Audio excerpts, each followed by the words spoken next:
Hello and welcome to coverage of Pro Tour Magic Origins. I'm Marshall Sutcliffe in the booth with Eric Froelich and Ian Duke. And we are pleased and honored to bring you coverage of the first quarterfinal match here in Vancouver. You can see that our feature match area is relatively cleared out, just one table left. And on one side of it, from Sweden, we have Neal Larsson in his second Pro Tour top 8. He's actually playing for Platinum this round as well. He needs to pick up one match win to get to that state. His opponent, Stephen Neal, in his first Pro Tour top 8. And we've got a bit of a mirror match here, gentlemen. Ian, red aggro on both sides. What do you make of it? Yeah, both decks are quite similar. There are, of course, a couple individual card choice differences, but this is the red aggro mirror match. But contrary to what you might expect just blistering fast decks both attacking each other. These red aggro mirror matches can actually turn out to be more of an attrition type battle, surprisingly.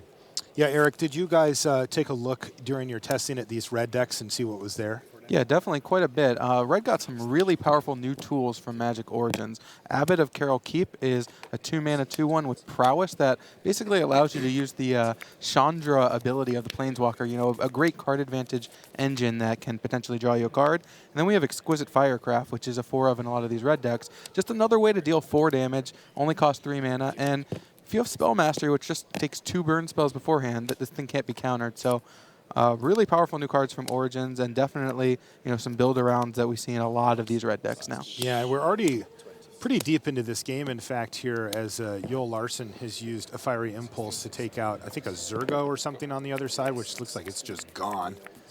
And Neal Larsson off to a good start here with 2 creatures on the battlefield. You know, these are the recurring sources of damage, Ian, that we see out of these red decks, and they become the thing that you want to kill. And yeah, Fire Drinker Satyr, though, a little bit of a liability in this situation. Yeah, it sure is. So the way these red mirror matches often play out is their cards trade so easily, right? It's a lot of small creatures and a lot of burn spells that can just simply trade with one another. And the name of the game is trying to stick a creature that acts, like you said, Marshall, as a recurring source of damage, so you can deal damage turn after turn with it. Yeah, all the creatures are the big threats because they will be able to keep dealing damage over and over again. If you can clear them out, you know, that's something you want to do. Your Lightning Strike's going to deal 3 damage every time, but your 2/2 creature gets to do 4 damage over 2 turns. So if you can continually force that through, that's where you want to be. Fire Drinker Satyr doesn't do a great job of that because it lets your opponent's burn spell. Basically, you get a free Satyr Fire Dancer in play where you get to burn your opponent and kill their creature. It's really a huge swing. Yeah, just turn that Lightning Strike into a Searing Blood. Yeah, right? it's like a 2-for-1 almost. They get to kill your creature and burn your face. Looks like Stephen Neal's doing a really good job of keeping the creatures going here. He's attacking with a pair of Swift Spears. He just cast the Abbot of Carol Keep this turn as well, and he's got a bit of a ground force going, though life totals are close at 9 to 10, and it is Neal Larsson's turn. The life totals are going to generally stay pretty close, although drop rapidly. Yes. You know, one interesting thing, Eric, that we saw at the beginning of this match, play versus draw. Stephen Neal, with the choice, chose to draw. Now, he knows what the matchup is before he sits down, but, you know, I also heard that Neal Larsson would not have drawn had he been given the chance, and so we have 2 red mages with differing opinions here. Yeah, that's always an interesting decision. When it comes to choosing play or draw, you'll see people choose play vastly more than 90% of the time. I mean, as close to 100 as you can get without it actually being there, since it's very hard to have anything happen 100% of the time. Now, one of the big issues comes in, can you play enough games? Can you be sure enough in a matchup that you are going to choose to draw first? It's tough. Like, you need to play a lot of games of Magic. You need a lot of data before you can make that decision. And generally what happens in a format or in a matchup where you think it might be right to draw, the odds of it being dramatically wrong to choose to play where it would have been better to draw, it's very small. Like, the edge that you're losing by choosing to play when it would have been a little bit better to draw is not as big as when you've chosen to draw, but it was correct to play, which can often be a huge disparity. So you need to be extremely confident in your decision before you choose to draw, and I assume Stephen Neal is. It's probably a matchup he's played quite a bit. In the meantime, the beats continue here. 9 to 8 now are life totals. You can see in hand for Neal Larsson, he's got a pair of Lightning Berserkers and an Exquisite Firecraft. Yeah, it looks like Neal deciding just how to use his creatures here. Deploys the Lightning Berserkers undashed, so to speak, defensively here, wants to just try to trade off and kind of stem the bleeding a little bit. Both players are running pretty low on resources, but also pretty low on life totals. So it's going to come down to these next 2 turns and how these creatures trade with each other. We can see that Stephen Neal in hand has an Abbot of Carol Keep and a Wild Slash, and he's trying to map out this turn. He does have 3 prowess creatures on the battlefield, so a Wild Slash gets him a lot of extra damage. Right, if he Wild Slashes the Lightning Berserker here and attacks with everything, if Yul has nothing, he's forced to block the largest creature, and I believe he takes 7 damage. He needs to block the Lightning Berserker trade-off and take 7, dies to any burn spell. He may lead on Abbott, see what he hits off the top. He's got a couple interesting options here. He may not want to reveal his entire hand. He's going to trigger, and he's going to find Stoke the Flames, Eric. What do you make of this? Let's see here. He's got a lot of damage in hand here. Yeah, he can certainly cast Stoke if he wants to tap 2 of his creatures here. Right. He has 3 prowess creatures in play. The Lightning Berserker has become much less of a threat because his mana is going to be used. But his mana is going to be used for things that deal a ton of damage. Stoke the Flames is one of the more powerful cards in these decks. So, let's see. He doesn't want to leave himself dead to just a pair of burn spells. So, if your opponent has like Exquisite Firecraft and Wild Slash, you don't want to just be able to take 2 from the Bell Striker and die. So you kind of want to leave a creature back. That's probably going to be something like the Lightning Berserker, although then you're getting threatened by something like Searing Blood, and Yul is representing Stoke the Flames himself right now.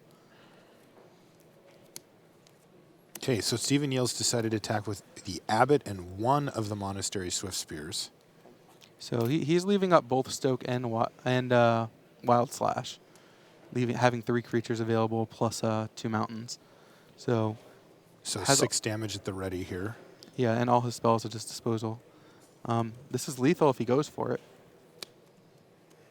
It looks like one of the prowess creatures got through, which means he can point 6 points of burn. That's 2 prowess triggers and would be enough. But he's got to be concerned about a burn spell. He's got to be concerned about something taking out his creature. It leaves him tapped out. But his opponent would also have no cards in hand. So he would be dead to a mountain, which is a pretty scary place to be. It is. All right, so he's going to slash the Berserker here. Yeah, he's just going to play this safe. Basically no reason not to. He's not really at threat of losing. All right, and here comes that Stoke the Flames. He's actually going to Stoke the Flames Zergo here. And he's going to leave Yul Larsson with no board state and 1 card in hand going into his draw step. You'll have 2. Right. The Lightning Berserker is still going to be threatening lethal damage, as that thing is basically a fireball with legs. All his mountains can turn into a point of damage if Yul can't find a blocker, so he will be forced to remove that or block it. Any spell off the top is going to trigger a bunch of prowess and probably deal a bunch of damage to Yul's face, so yeah, Steven's way ahead in this game. Yeah, this seems good. You know, it's interesting. He had a chance to go for the win that turn, but we go back to what we talked about at the beginning of the match, which is that it's the creatures that matter. Those are the recurring forms of damage, and he used his burn spells to take out Yul Larsson's creatures and clear the way for his own, and now after the dust is settled, he's got 4 creatures on his side to Yul Larsson's 1. Any spell will do it. Yeah, he windmilled it and found himself a mountain. Now, Stephen Neal is at 4 life here. Yeah. Yul's going to need to draw a 4-point burn This spell. is going to be tight down the stretch. So Stephen Neal is not going to be able to kill Larsson this turn. He's going to be able to kill him next turn. This is a smart play by Stephen Neal, leaving back 1 of his creatures. Doesn't need to deal the extra damage. Doesn't want to die to Lightning Berserkers. Now, a 4 burn spell does it, and he hits it. Stoke the Flames off the top for Yul Larsson. That's all he needed. He plays 8 spells in his deck that are capable of doing that, and he found one, and he is going to take down game 1. A little nod of the head from Larsson. That's how it's supposed to go, he says. Yeah, that's exactly right. Wow. Yeah, we talked about, the Exquisite Firecraft from Magic Origins being, fantastic, 4-point burn spell, exactly what you want for your red deck. And now you just have 8 of them. It's a lot of 4 damage spells. That's right. All right, we'll be back right after these messages. Outfit your Magic collection with the newest Magic Origins accessories from Ultra Pro. You can see the full array of card sleeves, deck boxes, playmats, and portfolios showing off your favorite Magic artwork at ultrapro.com.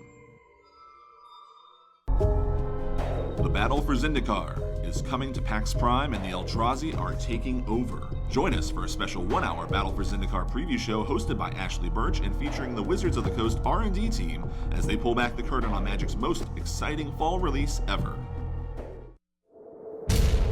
Back to the feature match era here in Vancouver. So as we transition into game 2 of our first quarterfinal here, the big question is, well, what does sideboarding look like for these players as now they're going to be able to adjust their decks accordingly for how they see the matchup, and who better to hear it from than the players themselves?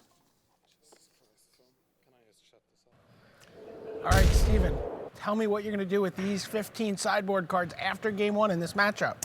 Well, I think the most important thing is that these mirror matches tend to go a lot longer, actually, and unlike most matches, you want to kind of drag the game out if you have more powerful cards than they do.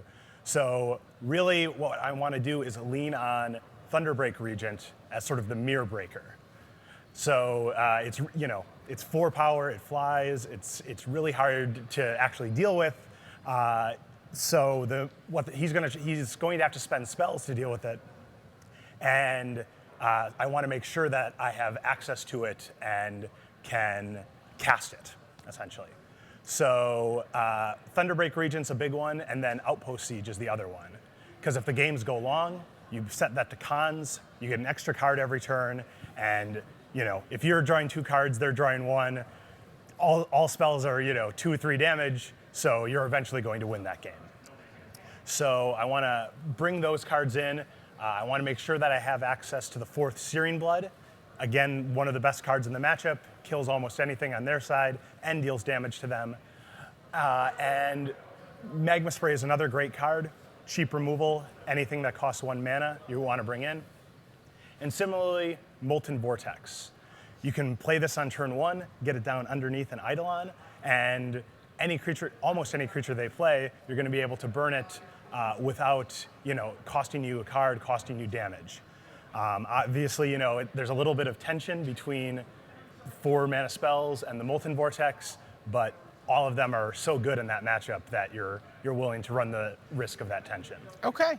Well, Stephen Neal, good games the rest of the way in the top 8. Thank you. All right, y'all. Game 2. Tell me what you're going to do with these tight little package of 15 cards. Yeah, it's a tight package. Not too many cards, but my idea was first that I was going to bring in Arc Lighting, but I don't think that's going to be the case because my opponent, as we all know, is running Thunderbreak Regions and more low-end drops. So my idea is just to bring in my Chandra and my Eidolon of Great Revel, even on the draw, actually. Because Eidolon doesn't seem like a great card in a very aggressive matchup on the draw, but as we've noticed, it's like a Searing Blood in its body. And we know the Searing Blood is good, right? So that's why we bring it in. It always trades against a card or 2 damage on a card. What do you take out to make room for those? First off, Fire Drink the Setter, because it's a body with a Searing Blood, but the other way around. So you can imagine that it's pretty bad. And then we take out a bit of the 4 mana burn spells, 2 of the Firecrafts, and actually 1 Circle, which is probably the worst 1-drop in the deck. Okay. Y'all, good games the rest of the way in the top 8. Thank you. All right, looks like the players are just about ready. We got some insight from them directly, but we should head down now for the second game of the first quarterfinal. Could be over quickly. That was a great first game. Yeah, I'm still reeling from it. Yeah. I mean, if you look back at the turn before the last turn, Stephen Neal actually had the win if he knew what was in Yoel Larsson's hand. He didn't know, so he took a more conservative path, and then Yoel Larsson went, burn you for 4, knock the top, burn you for 4 again. Do it and again. Just stole the game right out from under him. It's incredible.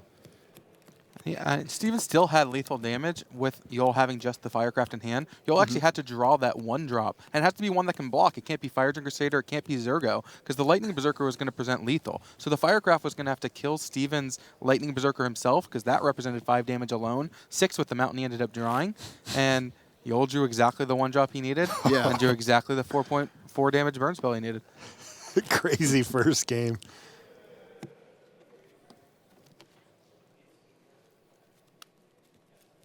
So we'll see if Stephen Neal chooses to draw again.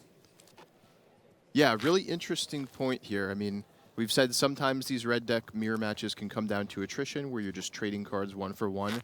But there's always the chance that one of the players just gets a strong start with multiple 1-drops, gets ahead, and starts rolling those recurring sources of damage. So there is definitely a risk to allowing your opponent to start on the play. I think it would be even more interesting if Steven does choose to draw again in this game and wins it. What will Yol do in Game 3? Right. He said that he wanted to play first, but now your opponent's chosen to draw twice. What do you do Game 3? Do you get to be on the play all 3? Could be. It is going to test their convictions as how confident they are to these assertions. It looks like I see 6 cards here in hand for Neal. Yeah, it looks like a really good opening hand from Stephen Neal. And with Stephen double did Searing draw. Blood. He is on the draw again, so play one way. Here comes Zergo Bellstriker into the red zone for first blood. And there's that Eidolon of the Great Revel. Eric, how important is that card in this mirror match? That's a great question. Yol described it pretty well. It is basically a Searing Blood with legs, and Searing Blood does seem like the most powerful card in the matchup. It is a big risk. I mean, it causes you... There will be points in the game where you can't cast your own Eidolon because you can't cast more spells. It is just a 2/2 and dies to Searing Blood, but I don't think that's that big a deal because all your creatures die to Searing Blood, and at least this is going to do some damage as well. So yeah. It's interesting. I mean, they both have their Eidolons in, so they've played the matchup more than me. It's one of the most powerful cards in the deck, and so they both like it in the matchups, even on the draw. Speaking of Searing Blood, it did, in fact, take down that Eidolon of the Great Revel, so Stephen Neal finds himself at 14 after taking a couple of Zergo hits and a trigger from that Eidolon. Yol Larsson's down to 16, though, after taking 1 hit from the Berserker and the Searing Blood damage as well. And there's Fiery Impulse followed by Lightning Strike to the head.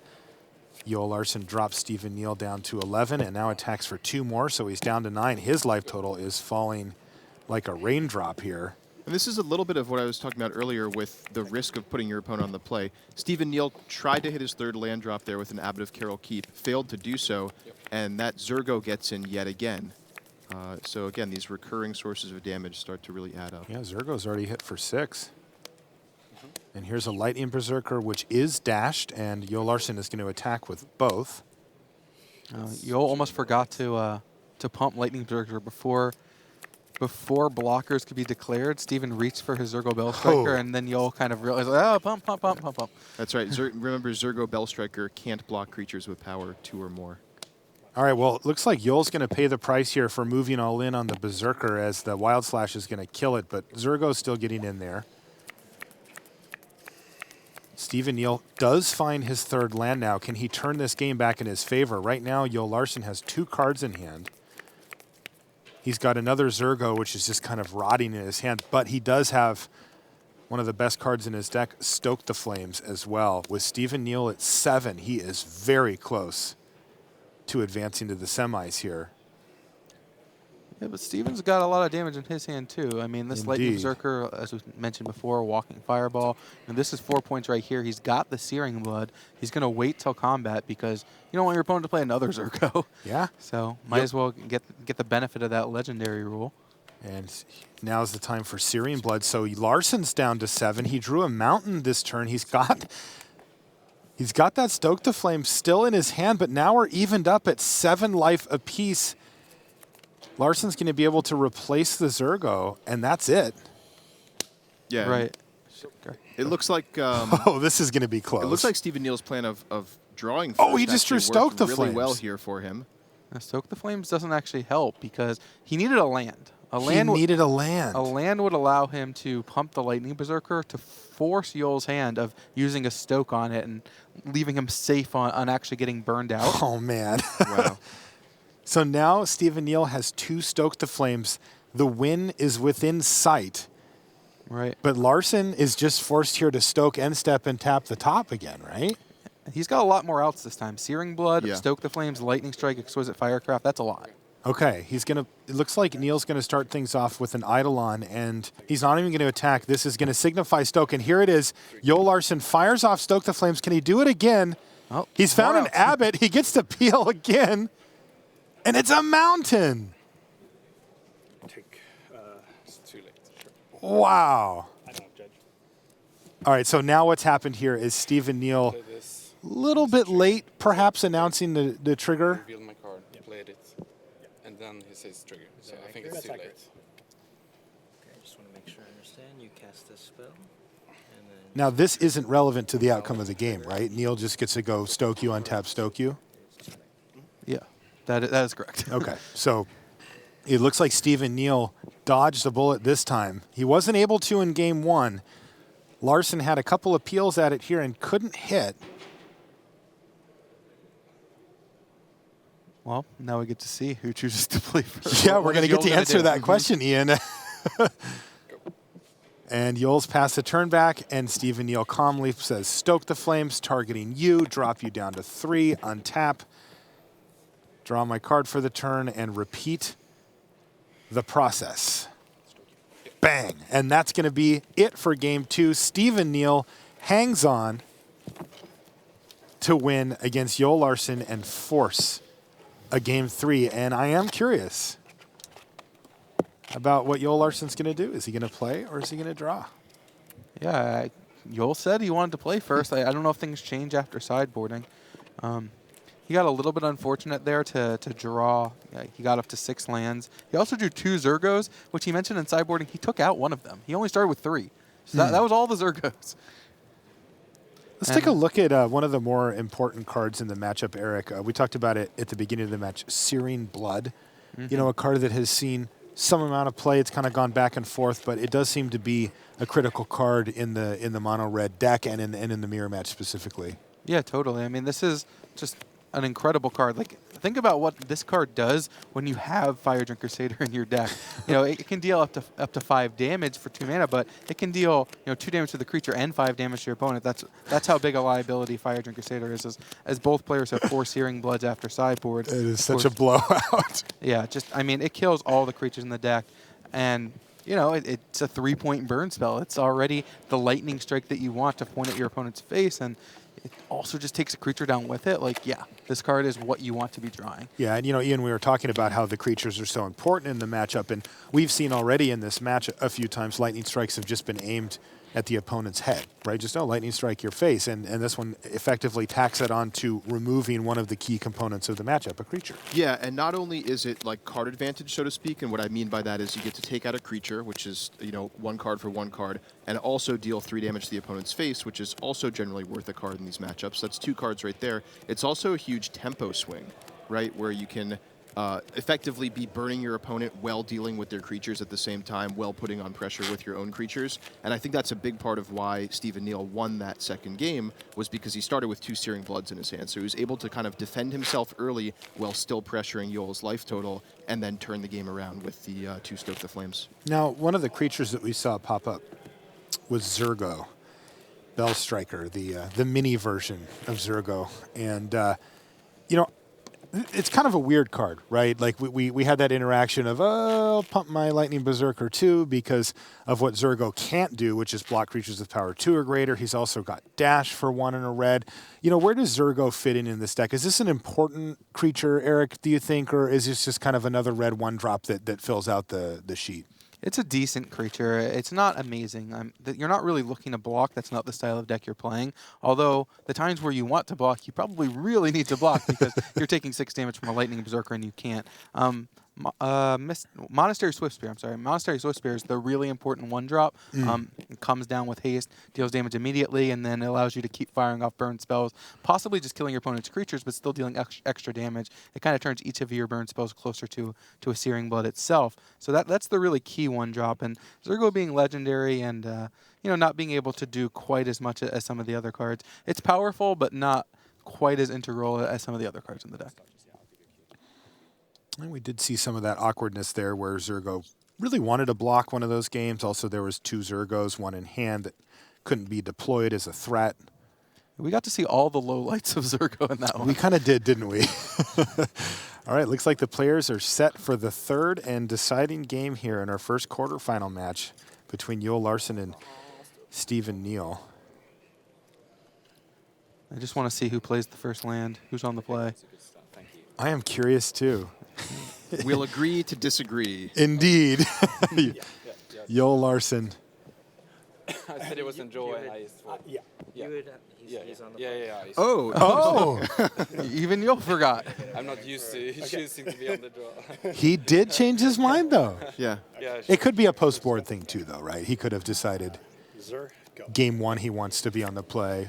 He could have just seen how the last couple games played out and been like, Yeah. maybe you're onto something. Yeah, but he did change his mind. That's super interesting because coming in, I know that he was all about being on the play.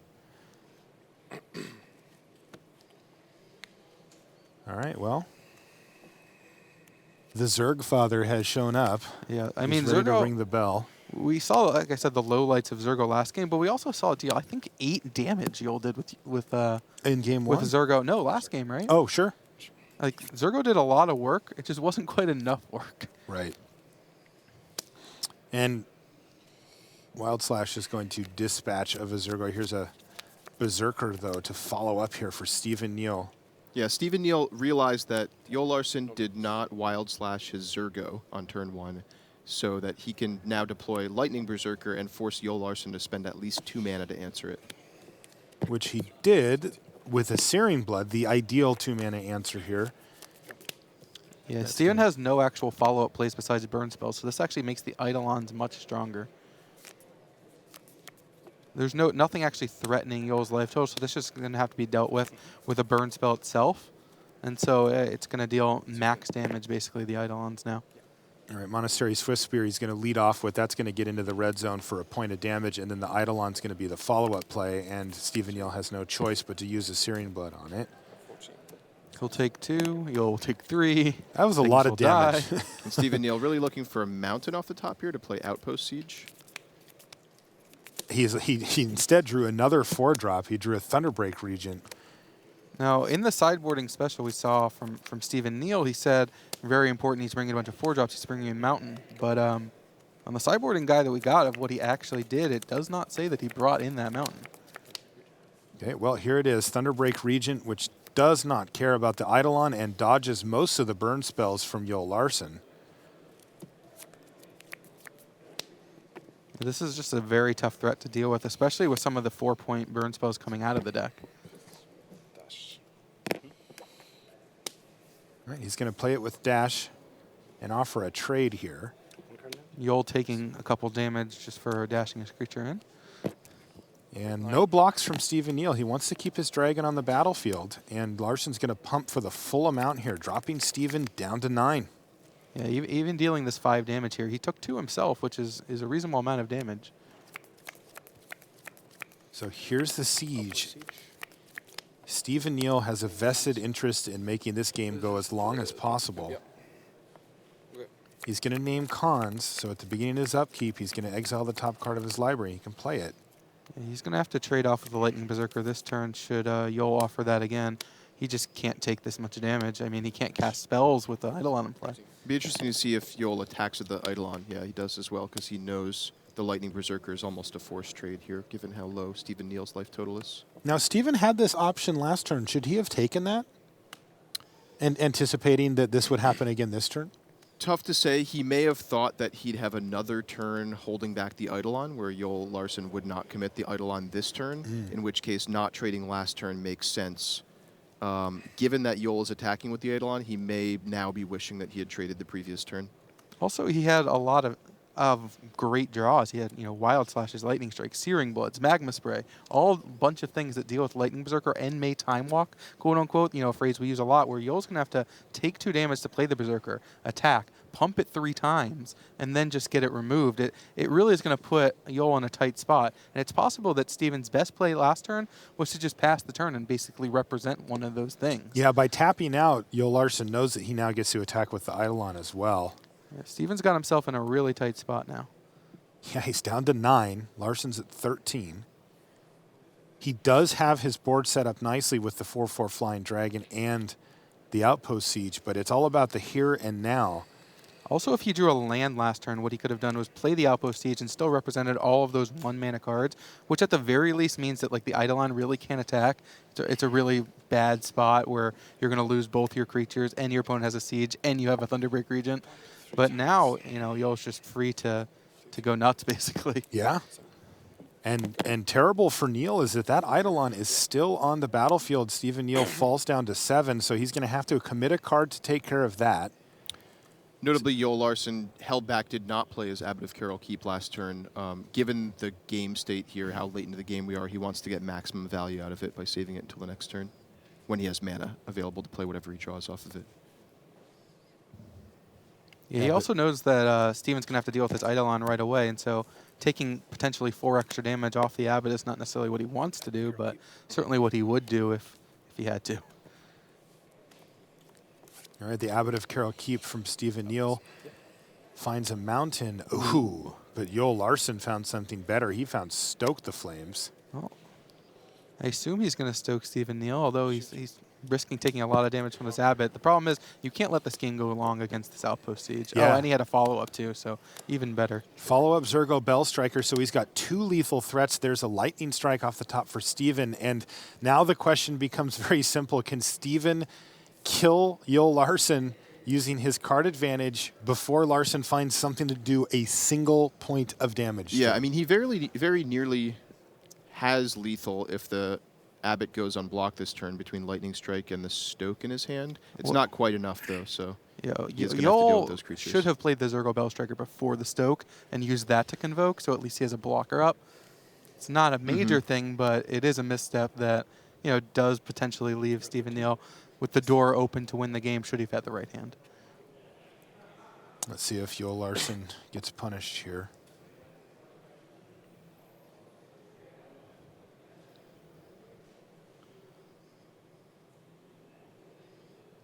Stephen Neal knows that Joel Larsson is top decking here. He has 2 lethal threats on the battlefield. Neal does not have the luxury of playing around the top of Joel Larsson's deck. That will kill him if it's a burn spell. So he's not going to factor that into the equation here. He's going to figure out if he can kill Joel this turn, and if he can't, can he make sure he's not going to die to the creatures next turn while still hopefully finishing off Larsson next turn. It's a tough spot for Stephen Neal. Yeah, I mean, it looks like the baseline plays to burn both creatures and attack for 4 with the Abbot, dropping Joel Larsson down to 9. Then a top deck Stoke the Flames the next turn would be lethal if Joel just draws, say, a mountain. And that's got to be the plan for Steven. Steven is pretty tough to leave yourself dead to all the dash creatures, though. Yeah. Yeah. Like you're leaving even more outs. You're basically leaving yourself dead to a spell or a Monastery Swiftspear. That is true, but you have to do a little bit of math on, like, if you leave Joel alive for an extra turn, you've cut some of his outs per turn, but you've given him an extra draw to draw into his remaining outs. So it is a little bit of a math problem to do. Dan, he finds it. It is exquisite Firecraft off the top for Larsson. Huge fist pump for him. Stephen Neal is going to have to settle for a quarterfinal finish in his first top 8, but congratulations to him on a great run. And, of course, congratulations to Larsson. That also was platinum for him, by the way, gentlemen. Oh, yeah? Awesome. Yeah. Congratulations to him. Huge match for him as well. Yeah, really exciting games. Those were thinking man red games, I'd say. Yeah, and there is a misconception, I think, among a lot of Magic players that the mono red decks are easy to play. And what I found is that there are often fewer decisions overall over the course of the game, but each one carries more weight than maybe each decision, say, in a control mirror or something like that. And we saw that there was a lot of tough spots for both of those players. That is going to do it, though, for the first quarterfinal here from Vancouver. Let's send it back over to the news desk and Rich Hagan. Thanks very much to Marshall, Ian and Eric Froelich, who could be Player of the Year by the end of the day. We'll see. I've been joined once again by Luis Scott Vargas, Hall of Famer. Luis, Ian just said on commentary there, the thinking man's red deck matchup, and there was a lot going on there. There was. There are some pretty key decision points. There's a lot of triggers. Sequencing really matters, and in this case, not blocking a Lightning Berserker, I think, is what made the difference. Right, okay, so you would have blocked that turn before knowing that you were going to play the Outpost Siege. The first time Lightning Berserker attacked in a Thunderbreak region, I like blocking there just because you know you're playing Outpost Siege next turn. The higher life total, the better. Outpost Siege gives you an advantage over 5 to 6 turns. You just want to make sure you live those turns. Right. Okay. Joel Larsson, though, Joel Larsson off the top of the deck gets the job done 2-1. He advances to the semi-finals. Why don't we take a look at our top 8 bracket? If you're just joining us, 1 is already down. It's at the bottom of your screen, and there is Joel Larsson of Sweden with his red aggro deck. 1 less red deck in the field, as we knew there would be. We are going to be working our way up the bracket through the morning, which means that at the end of the morning, you'll see Kentaro Yamamoto with his Abzan Megamorph against Mike Sigrist, the other player who could be Player of the Year by the end of the day with his blue-red Insult Artifact. Before that, you'll see the other Insult Artifact deck in the hands of Stefan Berrios up against Australia's Paul Jackson with green-red Devotion. But that means that up next, our second quarterfinal is the All-American clash, the teammate clash indeed, of 2 very contrasting styles, Pat Cox with red aggro and Matt Sperling with Abzan control. So why don't we take a look at Matt Sperling, because he is here now at his second Pro Tour top 8. And Sperling, there you see him, he's from Team Ultra Pro, 32 now, Gold Pro, the winner of Grand Prix San Jose in 2012, 174 lifetime pro points, and those lifetime earnings are going to rocket up as a result of this weekend. First Pro Tour top 8 was Magic 2015 in Portland, which coincidentally Pat Cox also made the top 8 of. 5 Grand Prix top 8s, a terrific teammate, Matt Sperling, notably with Paul Rietzel and Dave Williams. So that's Matt Sperling. What about his deck? Let's take a look and show you what he is working with. 3 Elspeth Suns champion and Ugin, that's your Planeswalker package. Then Courser of Kruvix, Den Protector, Nissa, Vastwood Seer, more of creatures that become Planeswalkers. 4 of the big one, the Siege Rhino, a Tasiga, then Abzan Charm, Hero's Downfall, Languish, Thoughtseize, Ultimate Price. Let's really make things dead. Luis, walk us through the deck and what it's trying to do. This deck's first plan is to draw lots of Siege Rhinos. Any deck with Siege Rhino, that's their first plan. But this is just, classic control. It's got removal spells, card draw, sweepers, and powerful finishers. That's really what the deck's trying to do. Siege Rhino is an interesting card this weekend because it was such a huge part of previous Standard and obviously therefore was a starting point for every testing team for what position it would make in New Standard. We didn't see as much of Siege Rhino either at the tables or the top tables as we might have anticipated. Yeah, even though the Siege Rhino decks did get Languish and Nissa as pretty big new additions, a lot of the other decks got a lot of really interesting cards. The presence of 2 Insult Artifact decks shows that there were enough artifact, concentric cards that got into the top 8 because it enabled those decks. And then Red, of course, got the Abbot. So a lot of the competing decks got really big new additions as well. Was it a tough call to move away from Siege Rhino when a card is that great? There must have been a lot of discussion internally within the team about, are we actually sort of heading in a different direction from something this good? Well, our team definitely tested a lot of Siege Rhino decks, but to be honest, our team wasn't super big on playing Siege Rhinos to begin with. Right. We have generally not done that, so that wasn't quite as hard of a sell. But I'm sure a lot of people who normally sleeve up Siege Rhinos just went with other things this weekend. All right, so that's Matt Sperling's deck. In a while, we'll talk about Pat Cox, but we've got someone sitting on the far side of the studio who can definitely talk to both. It's Pro Tour Hall of Famer Paul Rietzel. Thanks, Rich. I'm sitting here with Paul Rietzel. Paul, you've played with both these guys in prep weeks leading up to this event to prepare, but you have the most experience playing with Matt Sperling. You guys played on a team together. Do you have a horse in this Team Ultra Pro race in the quarterfinals? Yeah, I mean, look, these guys are both really good friends of mine. I go back with both of them, but I'd be lying if I said I wasn't pulling for Matt. But I'm hoping that the winner of this next match obviously wins the Pro Tour. So Matt Sperling got himself to platinum, but what's on the line for him the rest of the way here? So I'm not sure exactly how the math works out, but I believe that if he makes the finals of the tournament, he would qualify for the World Championships. So he's locked up platinum. It hit him last night. It was kind of funny to see. He was just we were playing a playtest game of Red versus Abs, and he goes, "Oh my God, I'm gonna be platinum next year. You know, he's gonna get that appearance fee next weekend in San Diego." But yeah, the next kind of tier up is the World Championship. So that's the goal now.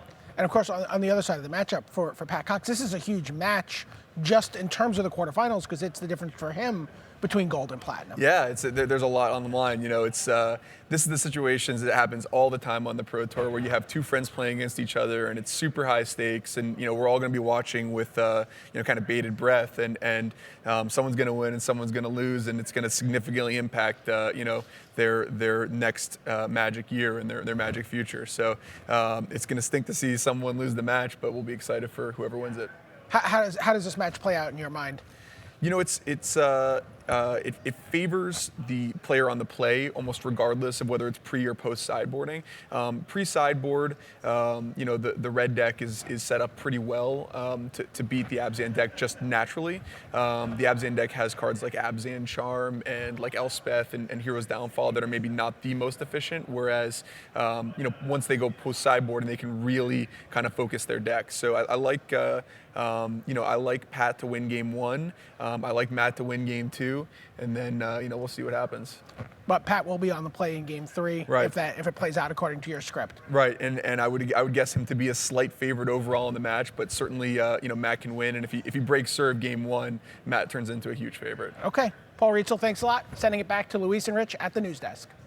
Thanks very much to Paul Rietzel. So we know about Matt Sperling. We know he's playing Abzan Control. What about Pat Cox? Why don't we take a look at his career path to this Pro Tour top 8 here at Pro Tour Magic Origins?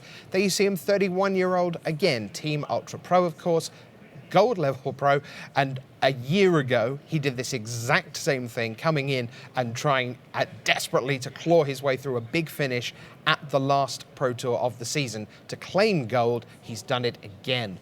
171 lifetime pro points, not far off Sperling, in fact.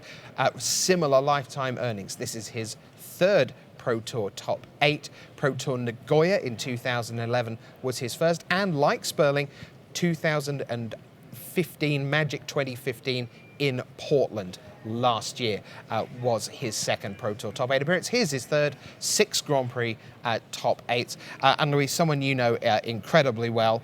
Pat, someone who's really sort of got his life in order and has Magic in just the right spot for him. Yeah, I'm actually going to be in his wedding in 2 weeks. Fantastic. Flying out to Philadelphia for that. And I'm super excited that Pat made the top 8. The last 2 years, he's been like, well, I guess I'm not going to be on the Pro Tour next year. So I didn't have any good finishes this year. This will be my last Pro Tour.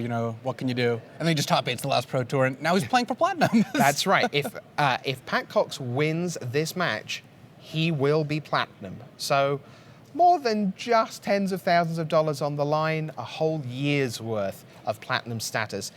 Coming up right now, it is time for the second quarterfinal here at Pro Tour Magic Origins.